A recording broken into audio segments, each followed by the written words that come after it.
প্রিয় নোয়াখালীবাসী, আসসালামু আলাইকুম। এই মুহূর্তে দেশ এবং প্রবাস থেকে যে যেখান থেকে দেখছেন সকলকে জানাচ্ছি সবুজ টিভি ইউটিউব চ্যানেল এবং সবুজ টিভি পেজের পক্ষ থেকে আন্তরিক শুভেচ্ছা অভিনন্দন। দর্শক, আজকে যাদেরকে সবুজ টিভি চ্যানেলের ক্যামেরার ফ্রেমে দেখছেন, দুটি ছোট ছোট মাসুম বাচ্চা, একজন অসহায় বোন। আসলে উনি আজকে ক্যামেরার সামনে এসেছেন শুধু ওনার স্বামীর জন্যে। আজ থেকে 10 দিন আগে ওনার স্বামী ওনাদের বাড়ি থেকে হারিয়ে গিয়েছে। আসলে ওনার স্বামী মানসিক সমস্যা এবং প্রতিবন্ধী।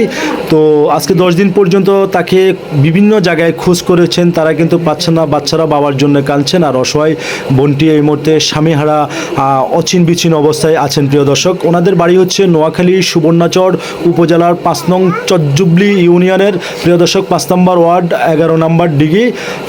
কার বাড়ি আপনাদের? চৌধুরী বাড়ি। আমরা এখন সেই বোনটার সাথে আসলে জানার চেষ্টা করব সমস্যাটা কী হয়েছে। আপনার স্বামীর নাম কি? রুবেল কালাম। রুবেল কালাম। আপনার ছেলে মেয়ে কয়জন? মেয়ে দুজন। আপনার স্বামীর কি হয়েছিল? উনি স্ট্রোক করছে, প্রতিবন্ধী। মানে স্ট্রোক করার পরে প্রতিবন্ধী হয়েছে এবং আগে থেকে এখন স্ট্রোক করে এখন আরো বেশি মাথা একটু হয়ে গেছে, ছন্নতা হয়ে গেছে। আজকে হারিয়ে গেছে কদিন হয়েছে? 10 দিন হয়েছে। 10 দিন থেকে ওনাকে পাচ্ছেন না।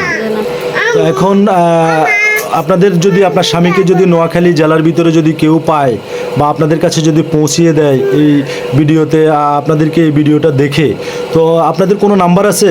জি আছে। আচ্ছা, নাম্বারটা কি বলতে পারবেন মুখস্থ? জি না। বলতে পারবেন না? তো যদি কেউ পৌঁছে দেয় তাহলে কার বাড়িতে পৌঁছে দিতে হবে? সুবর্ণচর 5 নং চরজুবলি ইউনিয়নের চৌধুরী বাড়ি। দাসের দোকানে। আচ্ছা, এটা হচ্ছে নোয়াখালী সুবর্ণচর উপজেলার 5 নং চরজুবলি ইউনিয়নের 5 নম্বর ওয়ার্ড, জি 11 নম্বর ডিগি। জি। আচ্ছা, পাঙ্কার বাজার সংলগ্ন জি। চৌধুরী বাড়িতে পৌঁছে দিলে এবং আপনাদের যে নাম্বার আছে ওই নাম্বারে যোগাযোগ করলে আপনারা তাকে বুঝে নেবেন, এই তো? ধন্যবাদ। প্রিয় বন্ধুরা, আমরা আসলে কথা বলেছি, আপনারা শুনেছেন। এই অসহায় বোনটি তার স্বামীর জন্য পথ চেয়ে বসে আছে। আসলে দীর্ঘ 10 দিন স্বামীকে পাচ্ছে না, তিনিও একেবারে মন মরা হয়ে আছেন এবং সন্তানেরা বাবার জন্য কিন্তু এক ধরনের কান্না করছেন, তাদের বাবা হারিয়ে গিয়েছে। প্রিয় দর্শক, এই মুহূর্তে দেশ এবং প্রবাস থেকে যে যেখান থেকে দেখছেন এই ভিডিওটি সর্বোচ্চ শেয়ার করবেন। আপনার একটি শেয়ারের কারণে হয়তো এই অসহায় বোনটি তার স্বামীকে ফিরে পাবে, আর ছোটো মাসুম বাচ্চারা তাদের বাবাকে ফিরে পাবে। আমি ভিডিওর ক্যাপশনে আমি ইনশাল্লাহ নাম্বার দিয়ে দিব এবং যে ভাইটি হারিয়ে গিয়েছে তার ছবিটাও আমি দিয়ে দিব। সবাই ভালো থাকবেন, সবাই সুস্থ থাকবেন, সকলের সুস্বাস্থ্য কামনা করছি। আল্লাহ হাফেজ।